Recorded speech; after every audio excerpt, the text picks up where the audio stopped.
Hello friends and dear all students of LNMU degree part 2। Friends मैं हूं आपका sir mister D Kumar. इस video में LNMU BA BSc BCom part 2 के वैसे स्टूडेंट्स जिन्होंने 50 या 100 मार्क्स का हिंदी रखा हुआ है, तो उन सभी के लिए उनके एग्जाम हेतु हिंदी व्याकरण से जितने भी महत्वपूर्ण ऑब्जेक्टिव क्वेश्चंस है जो आपके एग्जाम के लिए संभावित किए गए हैं, उन सभी क्वेश्चंस का उत्तर इस वीडियो में बताने जा रहा हूँ। मैं आपको बता दूं, इससे पहले हिंदी व्याकरण से एक आपको वीडियो प्रोवाइड करवा दिया गया है जिसमें लगभग 65 क्वेश्चंस का आंसर बता दिया गया था। फिलहाल इस वीडियो में मैं क्वेश्चन नंबर 66 से लेकर 121 तक के प्रश्नों का उत्तर बताने जा रहा हूं। इसी प्रकार आपको 1 से 2 वीडियो और प्रोवाइड करवाया जाएगा और हिंदी व्याकरण से जितने भी क्वेश्चंस होंगे वो आपको कवर करवा दिया जाएगा और इसी से आपके एग्जाम में क्वेश्चंस आएंगे। तो आप इस वीडियो को पूरा ज़रूर देखिएगा।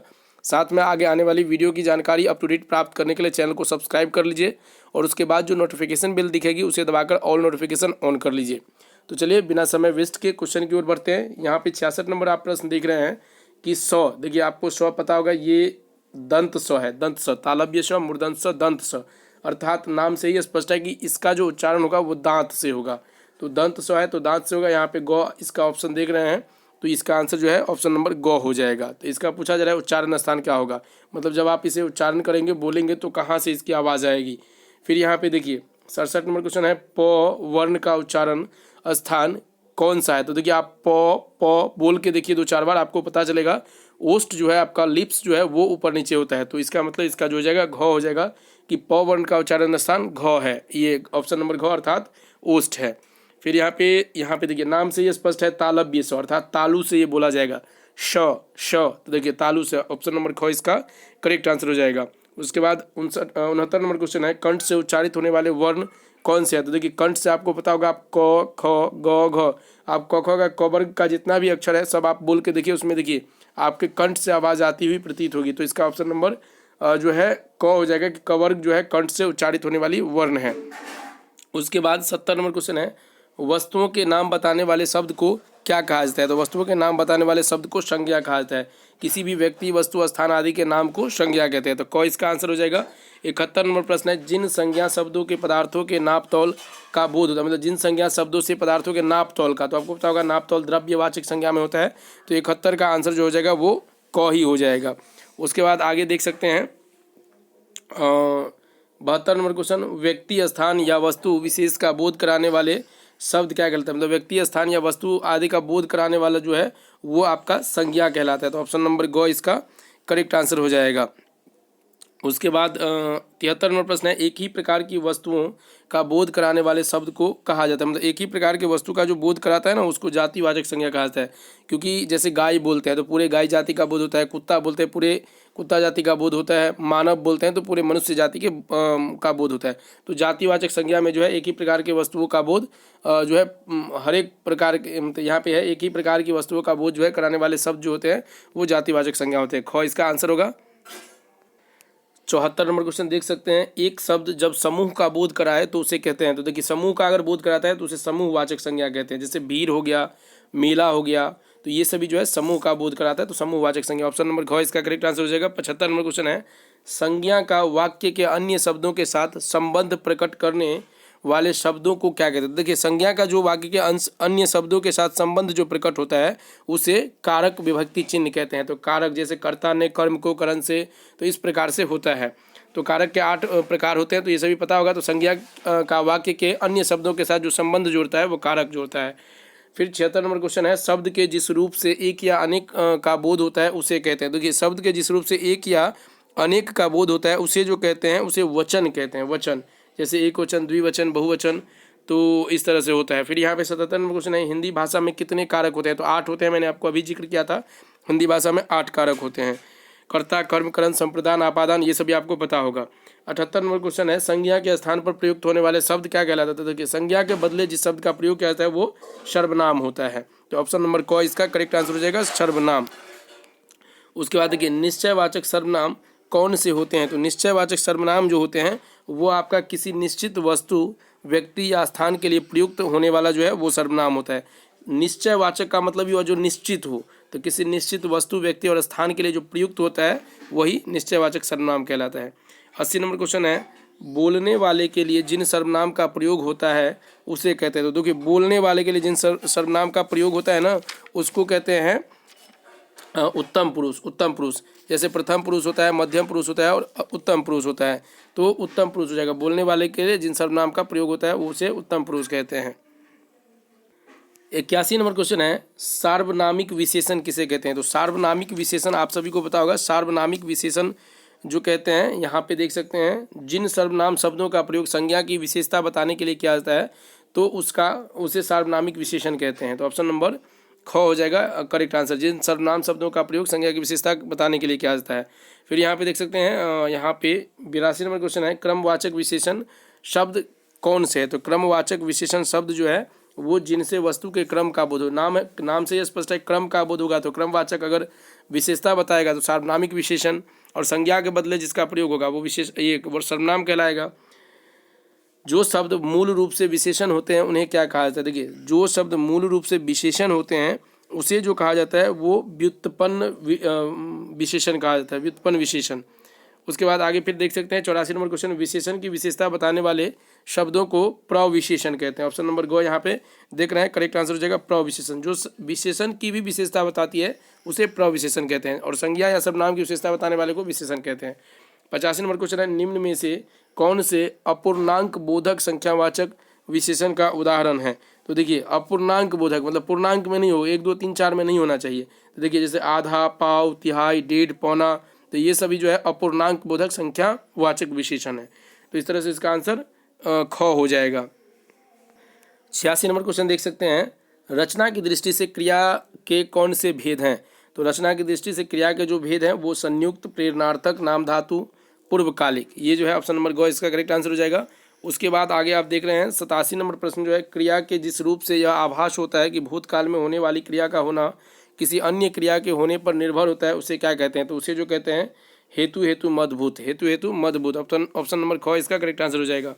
उसके बाद यहाँ पे 88 नंबर क्वेश्चन है, जहाँ एक क्रिया के समाप्त होने के एकदम बाद दूसरी पूर्ण क्रिया के होने का बोध होता है वहाँ पहली क्रिया को क्या कहते हैं? देखिए, एक क्रिया के समाप्त होने के बाद एकदम तुरंत बाद जो है दूसरी क्रिया के होने का बोध होता है, मतलब पूर्ण होने का बोध होता है, तो पहली वाली क्रिया को जो कहते हैं वो आपका यहाँ पे तात्कालिक क्रिया कहते हैं, तात्कालिक क्रिया। ऑप्शन नंबर ख इसका करेक्ट आंसर हो जाएगा। उसके बाद आगे आप देख रहे हैं 89 नंबर क्वेश्चन, क्रिया के होने का समय तथा उसकी पूर्णता और अपूर्णता का बोध किससे होता है? तो ये काल से होता है, जिसे आप इंग्लिश में टेंस कहते हैं। तो यहाँ पे आगे देख सकते हैं 90 नंबर क्वेश्चन, जिस क्रिया की रचना संज्ञा, सर्वनाम अथवा विशेषण के आधार पर की जाती है उसे क्या कहते हैं? तो उसे नाम धातु क्रिया कहते हैं, नाम धातु क्रिया। ऑप्शन नंबर घ इसका करेक्ट आंसर हो जाएगा। 91 नंबर क्वेश्चन है, क्रिया के मूल रूप को क्या कहते हैं? तो देखिए, क्रिया के मूल रूप को जो कहा जाता है वो धातु कहा जाता है, धातु। ऑप्शन नंबर ग इसका करेक्ट आंसर हो जाएगा। उसके बाद 92 नंबर क्वेश्चन है कि जिस क्रिया से कार्य का फल कर्ता को छोड़कर कर्म पर पड़े उसे क्या कहते हैं? तो देखिए, कर्ता का फल क्रिया को छोड़कर जो है कर्म पर पड़ता है तो उसको क्या कहते हैं? तो उसको जो है सकर्मक क्रिया कहते हैं, सकर्मक। जब क्रिया के कार्य का फल, मतलब जब क्रिया कोई, मतलब क्रिया का मतलब होता है एक्शन, जब कोई एक्शन होता है, कार्य होता है और उसका फल कर्ता को छोड़कर, मतलब किसी सब्जेक्ट को छोड़कर अगर ऑब्जेक्ट पर पड़ता है तो उसको सकर्मक क्रिया कहते हैं, सकर्मक क्रिया। उसके बाद आगे देख सकते हैं 93 नंबर क्वेश्चन है, संयुक्त क्रिया किसे कहते हैं?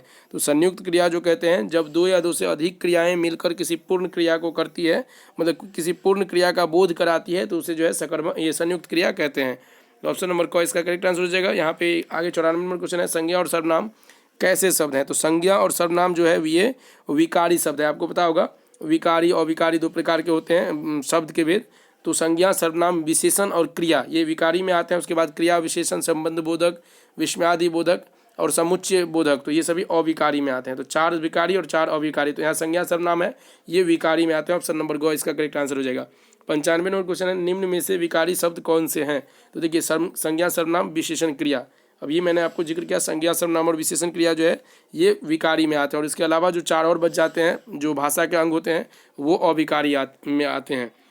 उपसर्ग का प्रयोग होता है, तो देखिए उपसर्ग का प्रयोग आप सभी को अच्छे से पता होगा। उपसर्ग का प्रयोग शब्द के प्रारंभ में होता है, जैसे प्र, प्रा, अपसम, अति, अब, निस, निर, दुस, दुर, विया, ये सभी जो है शुरू में आने वाला शब्द है जो कि उपसर्ग है। 97 नंबर क्वेश्चन है, उसका यहाँ पे किस वाक्य में विराम चिन्ह का सही प्रयोग हुआ है? जैसे उसका जीवन यहाँ पे विराम चिन्ह तो नहीं है इसमें, गौ जो देख रहे हैं उसका जीवन प्रवाहमय था, उसे एक जगह ठहरना पसंद न था, तो ये जो है इसमें जो है विराम चिन्ह जिसे आप कॉमा कहते हैं, तो इसका प्रयोग किया गया है। उसके बाद आगे देखिए यहाँ पे 98 नंबर क्वेश्चन है अरे बासी आ गई में लगेगा। तो देखो अरे बासी आ गई में लगेगा, ये आपका यहाँ पे देखिए अरे बासी आ गई मतलब ये जो है अब आपको एक्सक्लामेशन का प्रयोग करना पड़ेगा, मतलब यहाँ से खुशी का बोध होता है, तो साइन ऑफ एक्सक्लामेशन,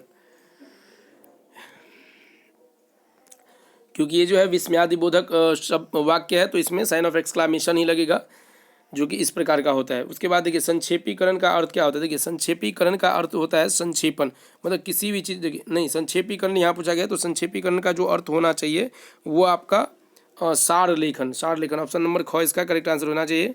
उसके बाद 100 नंबर क्वेश्चन है कि हिंदी भाषा में किसी एक सूत्र, बिंदु अथवा संक्षिप्त विषय विस्तार से प्रस्तुत करना क्या कहलाता है। तो ये जो कहलाता है वो आपका पल्लवन कहलाता है, ऑप्शन नंबर ख इसका करेक्ट आंसर हो जाएगा। 101 प्रारूपण का क्या अर्थ होता है। तो प्रारूपण का जो अर्थ होता है किसी वक्तव्य को अंतिम शुद्ध रूप में प्रस्तुत करने से पहले उसकी अस्थायी रूपरेखा जो है तैयार कर लेना या देख लेना, तो इसका आंसर घ हो जाएगा। फिर 102 नंबर क्वेश्चन है भाषा में दो शब्दों के योग से, तो भाषा में दो शब्दों के योग से क्या बनता है, तो संधि बनता है। जैसे आपको पता होगा विद्या जोरालय, विद्यालय, तो जो शब्दों का योग होता है और वो संधि का निर्माण करता है, तो ऑप्शन नंबर ख इसका करेक्ट आंसर हो जाएगा। आगे 103 नंबर क्वेश्चन है अलंकार कितने प्रकार के होते हैं। ये बहुत ही महत्वपूर्ण क्वेश्चन है। अलंकार 6 प्रकार के होते हैं। उसके बाद रस कितने प्रकार के होते हैं, ये भी वीवीआई क्वेश्चन है। ये 9 प्रकार के होते हैं, 9 प्रकार के रस 9 प्रकार के होते हैं। उसके बाद 105 नंबर क्वेश्चन है कि व्याकरण की दृष्टि से संधि कितनी प्रकार के होते हैं। तो व्याकरण की दृष्टि से संधि जो है वो 3 प्रकार के होते हैं, स्वर संधि, व्यंजन संधि और विसर्ग संधि। उसके बाद 106 नंबर क्वेश्चन है अर्ध सरकारी पत्र का प्रयोग किस लिए किया जाता है। तो अर्ध सरकारी पत्र का प्रयोग जो किया जाता है वो अधिकारियों द्वारा आपसी विचार विमर्श के लिए किया जाता है, ऑप्शन नंबर ख करेक्ट आंसर हो जाएगा। यहाँ पे 107 नंबर क्वेश्चन है जब कोई मंत्रालय अपने ही प्रभागों, अनुभागों एवं शाखाओं के साथ पत्र व्यवहार करता है तो ऐसे पत्र को क्या कहा जाता है। तो ऐसे पत्र को जो कहा जाता है वो ज्ञापन कहा जाता है। आप लोग बार बार देखते होंगे कोई सोशल मीडिया पे वायरल होता है, कोई ऐसा इन्फॉर्मेशन रहता है उसमें ज्ञापन या विज्ञप्ति लिखा हुआ रहता है, तो ऑप्शन नंबर क इसका करेक्ट आंसर हो जाएगा। उसके बाद 108 नंबर क्वेश्चन है पुस्तक विक्रेता को लिखे गए पत्र में लिखने वाले का हस्ताक्षर के ऊपर क्या लिखा जाना चाहिए। तो ये जो लिखा जाना चाहिए आपका यहाँ पे भवदीय लिखा जाना चाहिए, ऑप्शन नंबर घ इसका करेक्ट आंसर हो जाएगा।